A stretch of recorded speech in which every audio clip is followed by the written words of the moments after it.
Tasavvur qila olasizmi? Cristiano Ronaldo Instagramida bitta dona post uchun oladigan puliga 100 tadan, balkimda 1000 tadan ortiq jendra sotib olsa bo'ladi. Bu hech qanaqa hazil emas.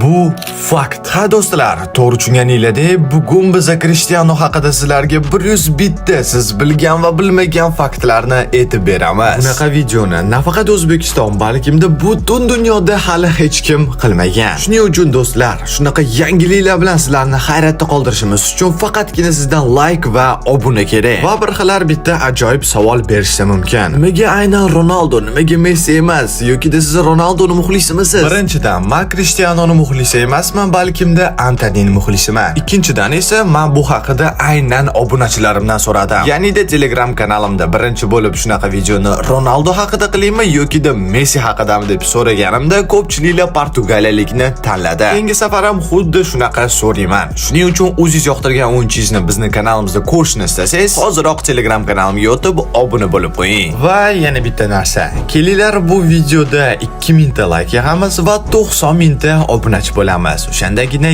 yangi video chiqadi. Endi esa do'stlar, yaxshilab o'tirib oling, yeyishga narsalar olib oling, chunki biz boshladik.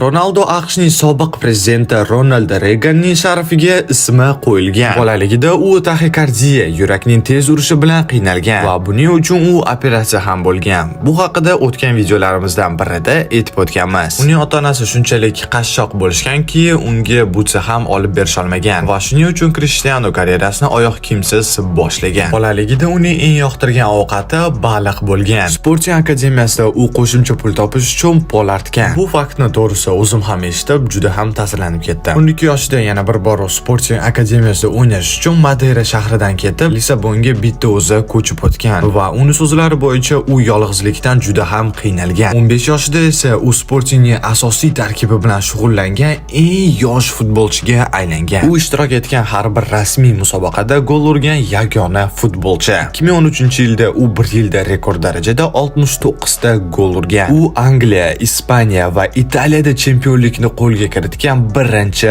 futbolchi. Ronaldo hech qachon spirtli ichimliklarni ichmaydi, chunki uning otasi alkogolizm tufayli vafot etgan. U tozalikni juda ham yaxshi ko'radi. Georgina, ya'nida uni ayolini so'zlariga ko'ra, u kuniga 4-5 marta yuvinadi. Unda hech qanaqa tatuirovkalar yo'q, chunki u muntazam ravishda qon topshiradi. Uning eng yoqtirgan filmi esa Rocky. Ronaldo Madeirada bolalar shifoxonasi qurilishi uchun mablag' ajratgan. U saraton kasallikka qarshi kurash uchun eng katta donorlardan biri hisoblanadi. 2015-yilda u miyadagi kam uchraydigan kasallikka chalingan 10 oylik bolaning davolanishini to'liq to'lib bergan. U bir xil NBA, ya'ni basketbolchilardan ham balandroq sakray oladi. Uning vertikal sakrashi 78 sm.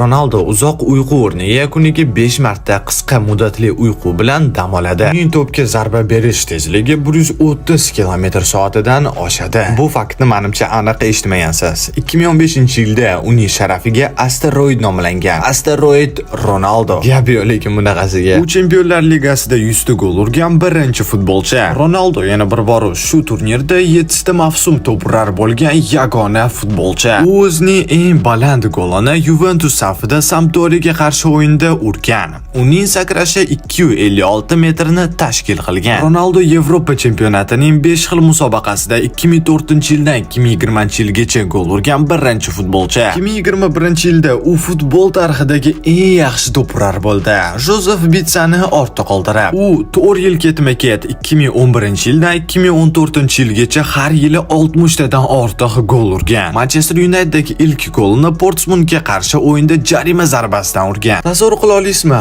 Ronaldo tug'ilmasligi mumkin edi, chunki onasi uni abort qilmoqchi bo'lgan. Lekin shifokorlar uni qaytarib chiqargan. Tasavvur qilaman, Messi muxlislari kommentariyaga qanaqa narsalar yozishayotganini. Voy. Ronaldo avtomobillarni yig'ishni yaxshi ko'radi va Bugatti, Ferrari, Lamborghini kabi 20 dan ortiq superkarlarga ega. U balandlikdan qo'rqadi, shuning uchun ekstremal sport turlariga kamdan kam qo'shiladi. Ronaldo 7-raqamni omadli deb biladi. Garchi Sportingda 28-raqamda o'ynagan bo'lsa ham, Ronaldo 7 ta farzandga ega bo'lishni xohlaydi. Ammo hozirda unda 5 ta farzand. Eng kattasi Cristiano Junior kelajakda futbolchi bo'lmoqchi. Ronaldo shakar iste'mol qilmaydi va gazlangan ichimliklardan voz kechgan. U haftasiga 5 marta mashq qiladi va tiklanishga katta e'tibor beradi. Mushaklarni tiklash uchun krioterapiyadan foydalanadi. Bu usulda harorat -200 gradusga yetadi. Uning tanasidagi yog' miqdori atigini 7%. Shakar iste'mol qilmasligidan va ko'p mashg'ulotlar qilishidan buni bilib olsa ham bo'ladi. 2016-yilda u Forbes talqiniga ko'ra dunyoning eng saxovatli sportchisi deb e'lon qilingan. U millionlab mablag'ni xayriyaga beradi. Ronaldo Tiger Woods'dan keyin, umid qilaman ismini to'g'ri talaffuz qildim, milliarder bo'lgan dunyodagi ikkinchi sportchi. 2010-yilda Armani ichki kiyimlar modeli bo'lib, mashhurlikni yanada oshirgan. Cristiano Madeirada o'zining barcha sovrin va mukofotlari saqlangan muzeyiga ega. U Kr7 brendi ostida o'zining kiyim va poyabzal liniyasini chiqargan. Uning Facebook sahifasi dunyodagi eng mashhurlardan biri bo'lib, 160 milliontadan ortiq kuzatuvchiga ega. Biz esa hali 100 mingta ham bo'lmadik. 2014-yilda uning tug'ilgan shahri Funshalda haykali o'rnatilgan, lekin uning ko'rinishi ustidan ko'pchilik kuladi. U Pestana Kr7 brendi ostida mehmonxonalar tarmog'iga ega. Uning sevimli qo'shig'i Kelly ijrosidagi I Believe I Can Fly. O'zbekchalab bu men uchishimga ishonaman.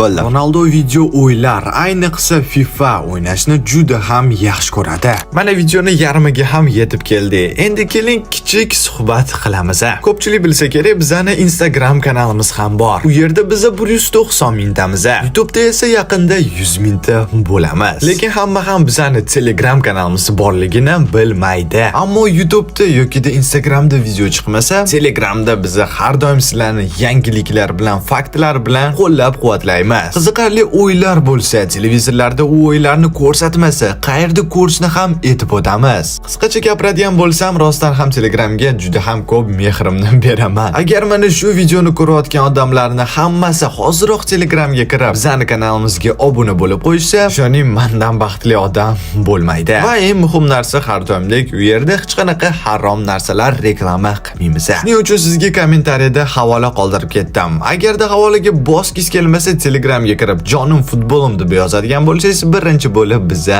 chiqib kelamiz. Obuna bo'lganlarga rahmat, videoni davom etamiz. Ronaldo Chempionlar Ligasida 11 ta o'yinda ketma-ket gol urgan yagona futbolchi. La Ligada 150 ta gol urgan eng tez o'yinchi. U buni atigini 140 ta o'yinda uddalagan. 2018-yilda Juventusga qarshi goli yilning eng chiroyli deb topilgan. Ammo Pushkash premiyasini yutolmagan. Krish Portugaliya terma jamoasi tarixidagi eng yaxshi to'prar, 120 tadan ko'p gol urgan. U Angliya, Ispaniya va Italiya chempionatlarida 50 tadan ko'p gol urgan birinchi futbolchi. Hozirda esa bu ro'yxatga Saudiya ligasi ham qo'shilgan. Portugaliyalik yangi formatdagi Chempionlar ligasini 5 marta yutgan birinchi futbolchi. 2006-2022-yillar oralig'ida 5 ta jahon chempionatida gol urgan yagona futbolchi. Uning sevimli rangi oq. O'yinga chiqishdan oldin doim avval o'ng oyog'ini maydonga qo'yadi. Har bir o'yindan oldin formasi mukammal tekis bo'lishi uchun uni dazmollaydi yoki dazmollattiradi. Bilmadim. U chap qo'lli, lekin kuchli oyog'i o'ng. U farzandlari ko'proq tillar bilishini xohlaydi. Shuning uchun yoshligidan har xil tillarni o'rgatadi. 2013-yilda bir muxlis maydonga yugurib kelganida uni haydab yubormaslikni iltimos qilgan. Bunaqa juda ham ko'p bo'lib turadi. Ayniqsa jahon chempionati yoki Yevroda. Va ko'pincha Ronaldo muxlislarini qorovullardan qutqaradi. U Instagramda 600 millionta obunachiga ega va shu orqali u dunyodagi eng mashhur odam. Hamma ijtimoiy tarmoqlarda obunachilarni hisoblaydigan bo'lsa, 1 milliarddan ko'p odam chiqadi. Ronaldo 2017-yilda oltin to'pini xayriya uchun sotgan. Uning yutuqlarini kuzatish uchun muxlislari maxsus ilova yaratishgan. Cristiano qorong'ilikdan qo'rqadi, shuning uchun yo'diganda kichik chiroqni yoqib uxlaydi. O'yinlardan oldin 80-yillardagi musiqalarni tinglab motivatsiya oladi. U bir o'yinda 96 metrni 10 soniyada bosib o'tgan. Bu deyarli professional sprinterning natijasi. Uni soch turmagi $10 million ga sug'urtalangan. U 20 million so'm emas, balkimda yevro turadigan Gulfstream G200 shaxsiy samolyotiga ega. Futbolga e'tiborini qaratish uchun Gollywood filmida rol o'ynashdan voz kechgan. Hech tasavvur qilib ko'rganmisiz?